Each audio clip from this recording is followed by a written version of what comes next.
윤정아 후보 선거사무실 개소식을 시작하겠습니다.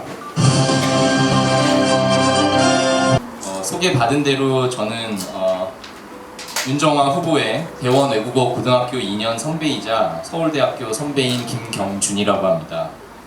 저는 한국투자신탁운용이라는 회사에서 펀드 매니저 일을 수년간 했었고요. 지금은 한국가구라고 해주셨는데 여러분 잘 아시는 주식회사 한샘에서 투자 담당 팀장 일을 하고 있습니다. 제가 생각하기에 윤정아 후보가 만약 미래에 큰 정치인으로 성장한다면 거기에는 윤정아 후보의 여러 가지 자질이 작용할 테지만 그 중에서도 굳이 하나 고르자면 저는 타인의 마음을 헤아리고 원만히 설득시킬 줄 아는 윤정아 후보의 독특한 성격을 고르겠습니다.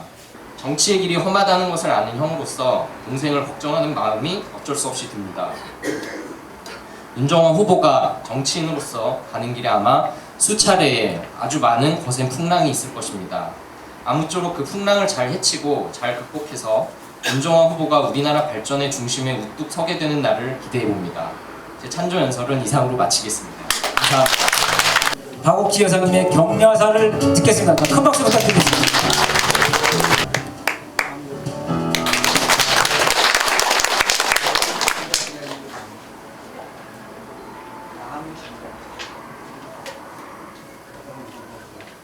안녕하세요. 반갑습니다.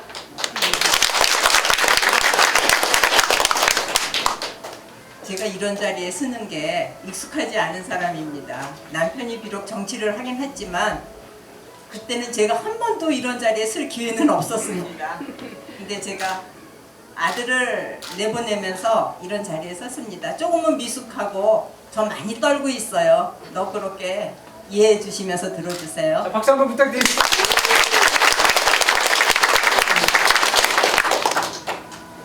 오늘 이 자리는 제 아들이 국회의원 후보로서 차린 선거사무소의 공식 개소식 자리입니다. 제 남편이 처음 정치를 시작했을 때 사실 저는 정치라는 것이 무엇인지조차 모르면서 정치인의 아내가 되었습니다. 그러나 정치인의 아내로서 정치가 얼마나 힘들고 어려운지 그것이 고난의 길이라는 것을 알게 된 지금 저는 또 다시 정치인의 어미가 됩니다. 제 아들 윤 후보를 생각하면 떠오르는 것이 두 가지가 있습니다. 첫째는 유난히 강한 독립심이었습니다. 간섭받기 싫어하고 자기 뜻대로 하고자 하는 강한 의지의 윤정아 후보는 어렸을 때 제가 학부모로서 학교를 찾아가는 것조차 싫어하였습니다. 둘째는 아들의 이름과 사주입니다. 저희 아들이 처음 태어났을 때 저희 친정아버님께서 한학을 하셔서 사주를 조금 보실 줄 아시는데 윤 후보의 사주를 보신 후 하시는 말씀이 나라의 녹을 먹을 사주를 하셨습니다. 농담 비슷하게 하시는 말씀이 대통령은 못해도 국무총리를 할 수 있는 사주라고 말씀하셨습니다.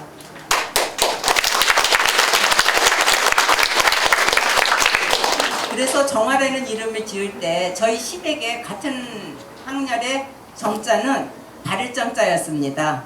그런데 저희 친정아버님이 돌아가신 시아버님을 설득해서 정자를 조정정자로 바꿨었습니다. 남이 듣기에 정자는 똑같은 정자였지만 정화는 조정정자를 썼습니다. 그리고 화자를 빛날 화자를 썼습니다. 조정에서 큰 일을 하면서 나라를 빛낼 수 있는 아이가 되려는 의미에서 조정정자에 빛날 화자를 써주셨습니다. 자기 이름이 그래서 그랬는지 이번에 아들은 오직 스스로의 의지로 출마를 결심하였습니다. 출마를 결심하기 전 윤 후보는 저에게 전화를 한 통 했습니다. 하면서 하는 말이 깊이 고민하고 내린 결정이니 어떤 결정을 내리든 너무 걱정은 하시지 말라는 전화였습니다. 전화 통화 후 얼마 지나지 않아 윤 후보는 출마의 결심을 밝히고 단호하게 그 결심을 결행에 옮겼습니다. 그리고 개소식을 하는 지금 이 순간까지 뒤돌아보지 않고 앞만 보며 달려왔습니다. 남편에 이어 아들까지 정치를 하겠다고 나서니 처음에는 서러웠고 나중에는 그렇게 중요한 결정을 혼자만 내렸나 하고 아들에게 못내 서운하기도 했습니다. 그런 정화가 아버지의 선거 캠프를 자신의 선거 캠프로 그럭저럭 잘 이끌어가는 모습을 보면서 저는 대견함을 느낍니다. 윤 후보의 사주와 이름에서 보듯이 저는 그것이 윤 후보의 운명이라 생각하고 윤 후보를 지지하고 응원하고자 합니다. 제 아들에게서 가능성과 희망을 보시는 여러분께서도 윤 후보에게 힘을 보태어 주셨으면 합니다.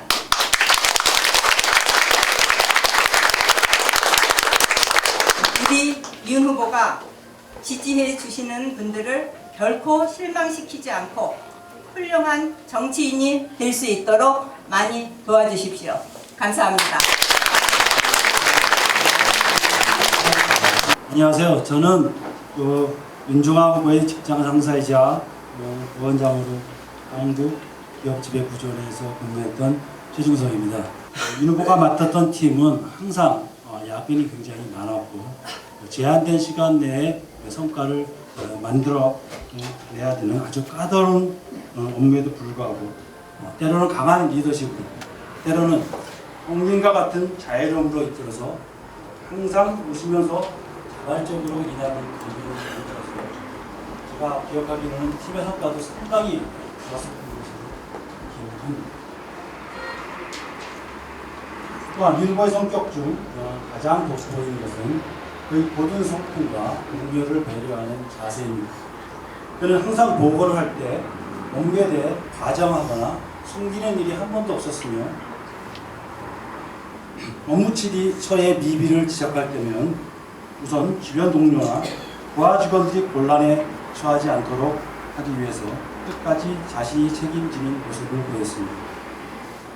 이런 것들 누적되다 보니까 회사에서 후배들이 믿고 따르는 가장 인기 있는 선배가 되지 않았나 싶습니다. 앞서 설명드린 것을 종합해 볼 때 우리 윤종아 후보는 이번 제20대 국회 의원이 가져야 할 필수 덕목을 모두 갖춘 보기 드문 후보이기 때문에 이 자리를 빌어 윤종아 후보를 차기 국회의원으로 적극 추천하고 싶습니다. 다들 제 의견에 동의하십니까?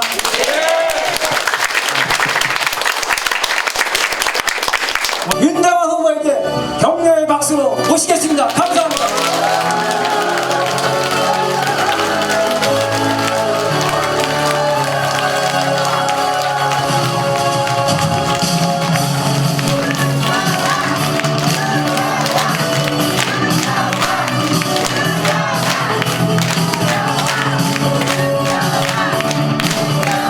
첫째, 윤종아는 왜 정치를 하기로 마음먹었는가? 지금까지 제 선거운동을 하면서 정치를 하려는 이유에 대해 물어보신 분이 몇 분 계셨습니다. 제가 정치를 하려는 이유는 모두가 다 같이 잘 사는 세상을 만들기 위해서입니다.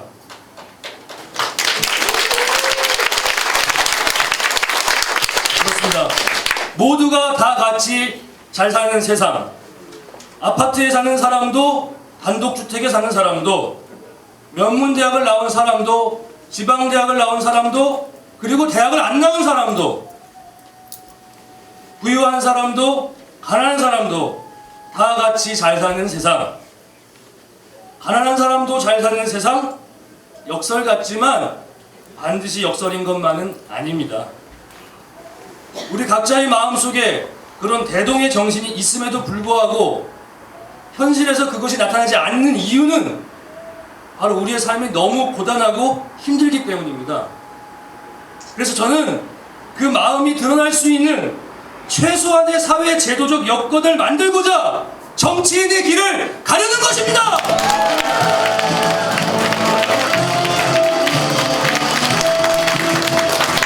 둘째, 윤종아는 어떤 정치인이 되고자 하는가? 저는 자유, 평등, 정의라는 목적을 달성하기 위하여 정직, 용기, 그리고 겸손이라는 방법을 사용하는 정치인이 되고자 합니다. 그리고 저는 개인과 사회를 깊이 이해하는 정치인이 되고자 합니다. 또한 저는 너가 대접을 받고자 하는 대로 너도 남을 대접하라는 격언을 실천하는 정치인이 되고자 합니다. 셋째, 윤정환은 왜 중랑구 을을 선곡으로 선택하였는가? 저는 조상 대대로 살아왔고 제가 나고 자란 중랑구를 정치인으로서의 첫 선곡으로 선택하였습니다. 그리고 그렇게 함으로써 자연스럽게 부친인 윤상현 전 의원의 정치적 유산을 이어받게 되었습니다. 즉, 여기 계신 여러분 중 상당수가 저희 아버지를 통해 저와 소개팅을 하시게 된 셈입니다. 그러나 정치적 유산을 이어받기 위하여 중랑구를 선택한 것은 아닙니다. 단지 그렇게 할 수밖에 없었기 때문에 중랑구를 선택한 것입니다. 훌륭한 정치인은 자신의 의지로 할 수 있는 것과 불가피하게 받아들일 수밖에 없는 것을 구분합니다. 넷째, 윤정환은 중랑구의 가장 시급한 현안을 무엇이라고 생각하는가? 저는 현재 중랑구에 가장 필요한 것이 일자리 창출을 통한 소득 증대라고 생각합니다. 이를 위하여 저는 청년이 감당할 수 있는 수준의 소규모 창업과 그에 대한 지자체의 다각적인 지원, 소득 수준 맞춤형 공공일자리 제공, 또 연령별 맞춤형 일자리 제공, 유망 중소기업 유치, 마지막으로 1, 2, 3차 산업의 동시적 육성, 이렇게 5가지 해결책을 마련해두고 있습니다!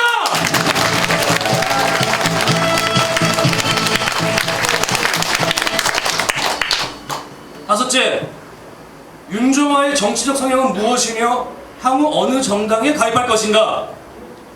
이 질문 역시 선거운동을 하면서 종종 받게 되는 질문입니다. 그러나 지금은 답해드릴 수 없습니다. 세상 일의 많은 부분이 실은 우리에게 이분법적 선택을 강요합니다. 흑이냐 백이냐 좌냐 우냐. 그러나 무수히 많은 이분법적 선택이 누적돼서 만들어지는 상황이라는 것은 결코 이분법적이지만은 않습니다. 지금 제 상황도 마찬가지입니다. 제가 무소속으로 국회의원에 당선된다면 그것은 두 거대 정당에게 실망한 유권자들이 무소속 후보에게 기대를 걸었다는 뜻이 됩니다. 그런 상황에서 제가 만약 어느 특정 정당에 가입한다면 그것은 저를 지지해준 유권자들의 기대를 저버리는 꼴이 됩니다. 그렇지만 또 반면에 복잡하게 얽힌 상황을 타개하기 위해서는 어쩔 수 없이 이분법적 선택을 해야 하는 상황도 있습니다. 그 경우에는 저도 언젠가 특정 정당에 가입하게 될 것입니다. 여기서 한 가지 분명하게 말씀드릴 수 있는 것은 미래의 제 정당 가입은 중랑구의 발전을 극대화하기 위한 전략적인 선택이 될 것이라는 점입니다. 그래서 지금으로서 제가 드릴 수 있는 말씀은 저 윤정환은 젊고 보수적인 실용주의자라는 사실입니다.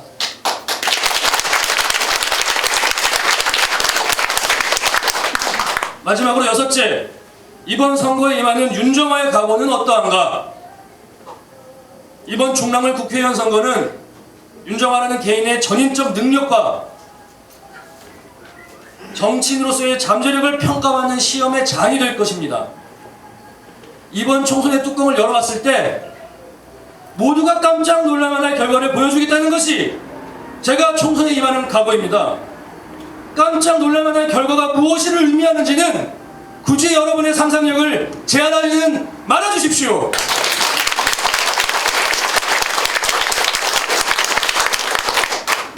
이를 위해 저는 오늘 이 자리에서 여러분께 한 가지 부탁을 드립니다. 무엇이냐면 윤정화가 어떤 사람인지 정말 진지하게 살펴봐 주십시오. 제가 어떤 사람인지 알아가실수록 여러분은 점점 더 저를 좋아하시게 될 겁니다. 그리고 제 팬이 되어 주십시오. 팬이 되어 주셔서 주위 다른 분들에게 제 자랑을 많이 해주십시오.